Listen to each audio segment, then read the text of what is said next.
what are the biggest struggles? The pain points you asked Yeah, about. yeah. I think that was the way I put it. What are the pain points that Peterborough has right now, and what's your perspective on that, just generally? So when I think about pain points, I think where we see the most, you can call it pain, but I think Sure. where we see concern around what feel like maybe competing interests or conflicting interests.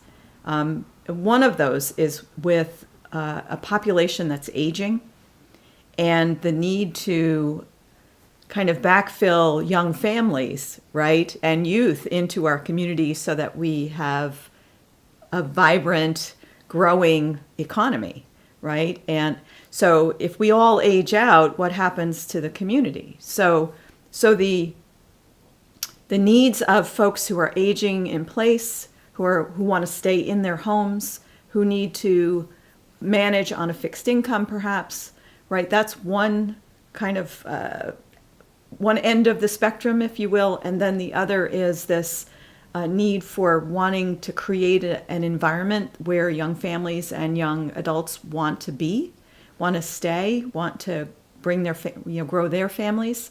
So I think that's one tension that we are constantly working with as town leaders, how to balance the needs of both of those two populations. And what's interesting about the whole thing is that like all the dots connect, right? So if you think about what it takes to be able to attract young families, well, you've got to have a good education system, right? You've got to be investing in education. And right now, almost 70% of the tax bill is education. So people who are on a fixed income are like, whoa, we believe in education and we know we need new families, but how do we shoulder the burden of that? Mm-hmm. So that's one piece, right?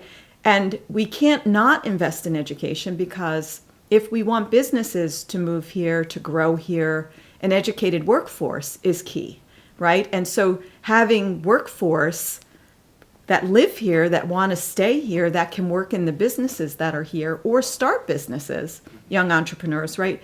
So having good educational opportunities and being able to generate a skilled workforce that stays in New Hampshire, that stays in Peterborough, that's also part of that puzzle. But then think about housing, right? So we know we're talking about housing a lot lately. If you don't have housing opportunities for the folks who are coming into the housing market, whether it's rental or small homes to buy, right, then where do they go? We lose them to other communities, to other states. So you've got education, you've got workforce, you've got housing, right, and you've got businesses all in the same equation, and all of that contributing to what our future could look like if we address all of that very thoughtfully. But if we take one issue at a time and we say, well, I only want to talk to you about my taxes, or I only want to talk about education, or I only want to talk about housing, or I only want to talk about bringing businesses here, well, then you're missing the whole picture. You can't silo those off and think you can address them in any way that's going to be sustainable if you don't understand the whole context within which you're working. So community and the economics of our community, all of those pieces are tied together.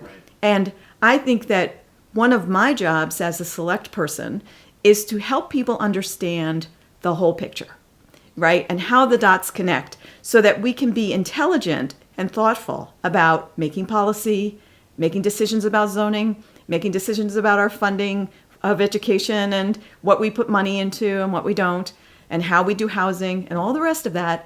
If we can be intelligent because we understand the whole picture, then we're going to do much better than if we try and solve problems individually.